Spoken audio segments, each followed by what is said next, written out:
Hey guys, how are you? So that's your work, sir. Stand on my mark. How are you today, Mr. President? Better for seeing y'all. How you doing? How are you? Good to see you. We're so glad to have you here. Hold on, let me cut it off. This is Lisa Curry and the team. Good. And she's going to be the operations manager for this new building, the Rouge Electric Vehicle Center. All right. It's so nice to meet you, sir. Good to see you. So what do we got here? So this is our glass cell. So this is what's gonna load our windshields and the back glasses to the unit. So as you see, as it comes around, it'll pick up the glass. This is where the operator would load the station. The robot will come in, pick up the glass after the urethane's already been applied, and then it'll take the glass in, apply the urethane in the sealer, and then it would load to the unit. This one is the back glass side. The other side is for the windshield. Gotcha. So the truck would travel right down the center. I got you. Between the two, Yep. this one puts it in the back, that one puts it on the front. I'll be damned. Yeah. This is where the operator would he'd do the picking of the glass, which depending on which level glass he would need, put a primer on it, and he would pick it up, put it right there. All right. You know, you guys don't know this, but Delaware, the state of Delaware had the highest percentage of auto workers in the nation. Oh, really? Because we were so small workforce. We had the largest GM plant in the country, the largest Chrysler plant that used to be a tank plant, and then Mopar, and anyway, the total of 34,000 UAW members out of a workforce, a little state, of only about 410,000 people. None of it, we don't have any of it left anymore. Yeah. But anyway, so I spent a lot of time in auto plant. That's how I thought it was going to get me. And by the way, I got through. My dad ran automobile dealerships. Really? I got through on cars. Well, but damn, pretty cool. Pretty cool. So we have lots of new technologies coming up. That's just kind of a simulation that'll show you what we're going to be doing here over at the Rouge Electric Vehicle Center. Pretty exciting stuff, right? Thank you. Thanks for what you're doing. That's the windshield. You're welcome. Thank you. We're at an inflection point in America. You guys are the ones that are going to save it, for real. Yeah. We used to be engaged in more research and development than any country in the world. Now we're number 8. China's number 1. Right. We've got to beef this up. They'll eat our lunch if we don't. Right. That's it. Thank you, guys. Thank you. Thank you very much. Have a good See you, boss. I'm the boss. All right. Have a good visit. Thanks, guys. Have a good Thank visit. you. Thank you. Mr. President, we're going to go to the next stage and we're going to show you some of the Guys I grew up with that worked at auto plants. Mr. President, you stand there. And I want to introduce Kumar Gohatra, who's We're our all buddies. president We met one other of moment ago. Emerging Good afternoon. Hey, buddy, how are you? Good yourself, sir. Team. Okay. So, Mr. President, we're electrifying our most iconic vehicles. Vehicles like our Mustang, the Transit, the F-150, which we're going to build right here. But to total transition from internal combustion to battery electric is going to take more than just vehicles. For example, our dealers need to be ready for the new technology. Happy to say 2,300 of our dealers are already fully EV certified, and we're growing that number. Secondly, the charging infrastructure needs to be there as the volumes grow. So we've put together one of the largest charging infrastructures in the country, about 60,000 plugs, but that's not enough. So we as an industry and as a country need to invest a lot more to grow that number as the volumes grow. Well, one of the things I have in my jobs plan is 550,000 charging stations along our highways that the federal government will put in. Because the truth of the matter is, it's the thing that's going to jumpstart. We're at an inflection point in America. We're either going to move and take over this area, or we're going to be left behind. Absolutely. And you know, it's a little bit like my grandfather. He died when I was 6 months old. My grandfather used to work for the American Oil Company. His job was to go back in the 30s. He worked for Mr. Blaustein, and he used to go from place to place opening up gas stations because no one wanted to have all this gasoline and tanks underneath the ground in their neighborhoods. And that's what his job was, to open up gas stations. That's how we got to Scranton and Wilmington. And it's the same basic principle. We got to, you know, you ought to be able to go across, and even though these batteries are increasing significantly, the distance you can go, the power they possess, the size, the weight, it's still going to take, you should be able to get in a car, electric vehicle, and drive across the country without having to worry. Precisely. That's where we need to go. Speaking of batteries, you know, we've been doing this for a long time. We did our first hybrid electric in 2004. Yep. The battery that was in there, you see behind you, that top of that big black box, it was Yep. big, it was bulky, it was expensive. Took up the whole car. What you see here, Mr. President, are Heavy. the next generations, the second, third, and the fourth. I'm not supposed to leave my spot, but you mind? And as you can tell, they're getting lighter, they're getting smaller, they're even getting less expensive. But still, a battery electric propulsion system is substantially more expensive than an internal combustion system. So for example, that battery was 200 pounds. This one is now 60 pounds. Now, is that the totality of the battery that go in the? I'm sorry? Is this it? No, this is for our hybrid vehicle Explorer and the F-150 hybrid. You will see down there for the big battery electric for F-150, that's Okay, much bigger good. than That's this what I one. was going to say. You surprised me.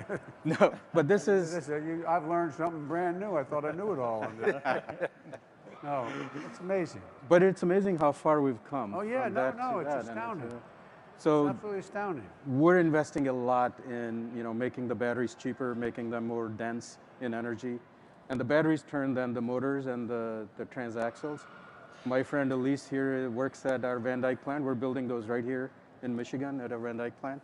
And I'm going to hand it to her so she By can. the way, you buy one of these vehicles, Presh, you can run all electricity in your house. You think I'm kidding? Your apartment, you can actually hook it up to your apartment. You know, right now you hook into, you plug into, if you have an electric vehicle or a hybrid, you plug into down in your garage an outlet, but you're going to be plugging in the other way. That's It's absolutely correct. astounding. We're going to do that with our F-150. I'm sorry. Hi, Mr. President. This is the rotor, sorry, I'm having trouble ED40 hearing. rotor, Yep. and this is the ED40 stator, which this rotor is placed in machine. We machine and assemble this and the stator, and this is placed inside the E-Trans. Yep. And the people at Fort Van Dyke are very excited and fortunate to have the opportunity to build this product for the American people. And Ron Mays is going to explain how the E-Trans is assembled. There's jobs, union jobs. Yes, Just remember the word union. yes. Good afternoon. How are you, man? Good afternoon, Mr. President. I am in charge as far as assembling the e-motor transmission, which on your front half is your gearbox, the middle is your housing, and with your end cap, ISO brain of the whole situation. This is your primary drive unit, which is sit in the front of the vehicle. This has your parking brake assembly on it, which everything's also. Tell We you have- what, man, the idea to have something this small, Incredible. Yeah. astounding. Incredible. It's pretty incredible. I'll tell you. Thank you. We at UAW 2280 are very honored and proud to be part of it. Semper Fi, Mr. President. Not only Semper Fi, but I'm a union president. Very well, thank you, Make sir. no bones about it. Well, thank you. Thank you. Mr. There. President, we're going to go down this way. All right. Look at some really cool stuff. Hey, fellas, how are you? Good, how are you? Mr. President, you're over there. I'm I going to get you. got to stand. If I say anything you don't like, let me know right away, will you? Yes, sir. Let me know ahead of time. Hi. This is Adrian You smile, Price. It's okay. And the team, and Adrian is the Director of Advanced Manufacturing. And he's going to talk about some of the next gen in manufacturing, what's going to take us to the next 100 years for Okay. Ford Motor Company. So good afternoon, Mr. President. afternoon. Really good to have you here in our Rev Center, where we're going to be building the future of electrified trucks here in the U.S. And as you know, we have a tremendous workforce here at Ford, bigger than any other in the U.S. in terms of UAW. And we want to talk a little bit about the future of work. And for us, the future of work is actually people and technology working together in harmony. And so you probably saw as you walked past here our scanning robot that's used by the engineering team to map out the entire facility, and we design everything online in digital before we actually start to build the building. And then you probably saw here as you came past our two big AGVs. Those we use for moving the bodies around the plant. And again, they work together with our team here to help them facilitate the builds, and we can actually adjust the height ergonomically for different people in the workstations. So it's matching the job to the people so that we can make the most out of it. And then we're also launching a series of new technologies, including some gamification technology that we use actually just to focus on the issues for the team. So they're not bombarded with issues and items, but they can focus on getting their job done. And then lastly, right behind you here, we have one of the largest cobots in the world. Yep. And that's a collaborative robot that works together with people, so people can work right next to it. And Penny here, who's the team leader for this area, is going to show you with one of our baby cobots how she can work together collaboratively with the robot. Okay. So instead of it being in a guarded area, as soon as it touches Penny, it will stop, and then it will restart its job. And so she can actually stand right next to it. So once we start the lineup here, Penny will actually be working with this giant cobot behind you as she works on the works with this robot that's actually measuring the onboard scale system that we have in the all-new F-150 that enables us to indicate to the customer how full their bed is with whatever they're hauling or shipping around the country, and to be able to do that safely. So that's something that we're using from a technology standpoint to help us. And again, like collaboratively, people and technology working together for the future. Is there a training program that each employee will be going through before they get to the floor? Yes, very extensive training, because it's a big transition, but it's also much simpler work. Yeah, it is, but I mean, is there a time frame for that? You have to go. Yeah, as we prepare for launch, we have a technical training center that we have in partnership with the UAW. And so our employees go through that, and then they get individual on-the-job training associated with the area that they're operating. Gotcha. So our team here are all going to be team leaders operating in the plant and working with this technology. And in fact, they're actually the experts. They know more about any of this stuff than the rest of the engineering team. So oftentimes, Penny spends a lot of time answering questions for people and actually managing the process. Well, thank you. You know, we're at a real inflection point here. And everyone that comes along every 75 to 100 years. And you are the point of that arrow of us being able to get a giant. We talk about how many jobs here, but the way we're really going to increase jobs beyond what you're doing here, I know I get a lot of your friends say, what about the transmission plant? They're not going to have one now. What about this? What about that? But we got to take over the world market. That's what this is about. Being the best in the world and be exporting these. That's what we can do if we focus. Anyway, thank you for what you know and what you do. Appreciate it. Thank you. Thank you, Mr. President. Go Union. Okay. Thank All you. right. Thanks, guys. Thank Which you. way am I heading? We're going to go this way, Mr. President. I want to introduce you to our chief program engineer. Right back here. Okay.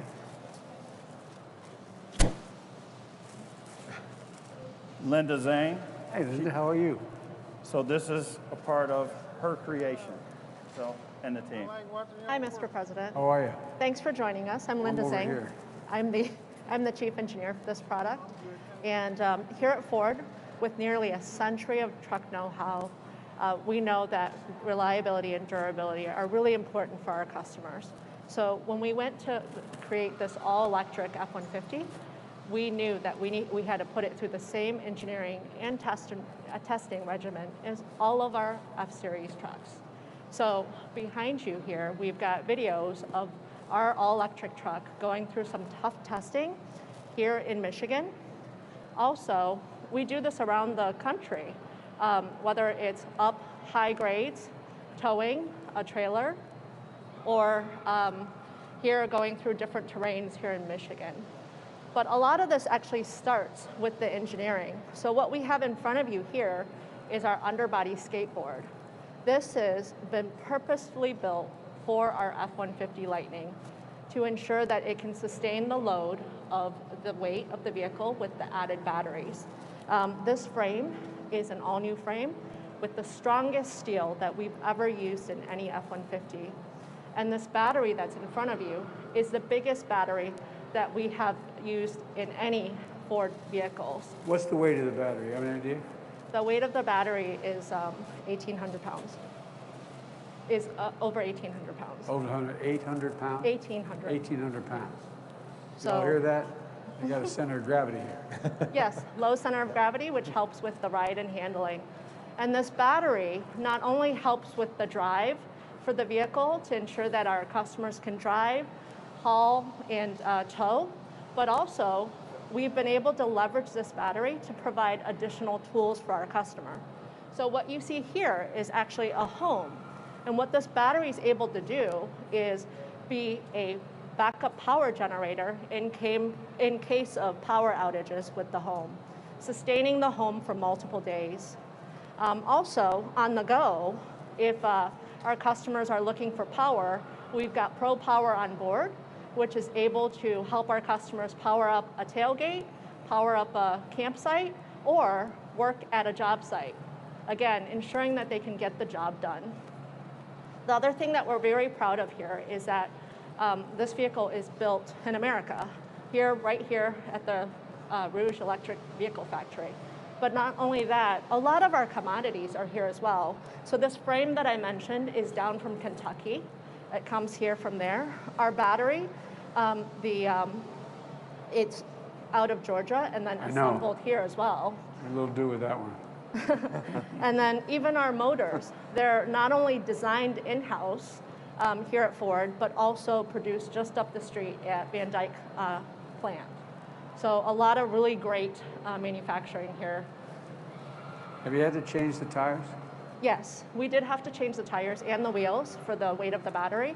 And the tires, we have several options, but one of them is providing lower resistance so that you can get better range. Fascinating. I was down at that plant down in Georgia, and this battery doesn't look much smaller, any smaller than the one they're putting in the buses down there. It's a very large battery. It's basically two Yeah, no, I know but it's amazing if you see it. And you know what we're trying to do also is they're going to have mostly every school bus in America will be electric because it's take the methane out of the air and a whole range of other things. Well, it's impressive. Yeah. Impressive. Thank you. Thank you. So, Mr. President, we're going to take you. And one more question. Have you had to increase the length of the frame? The length of the frame is about the same. The length of the vehicle is about the same. Yeah. And it's a 145 wheelbase, our most popular one, with the crew cab, super crew cab for 5 passengers, as well as a full pickup box, 5.5-foot box. Yeah. Okay, well, thank you. You're very welcome. Thank you, thank you, thank you. Which way am I going? Going this way? Yeah, you can come around this way. So, Mr. President, we're going to show you. That's the other question I wanted to ask you. Linda? I often get asked the question when I'm pumping electric vehicles. What about exposure to water, the electric vehicle? So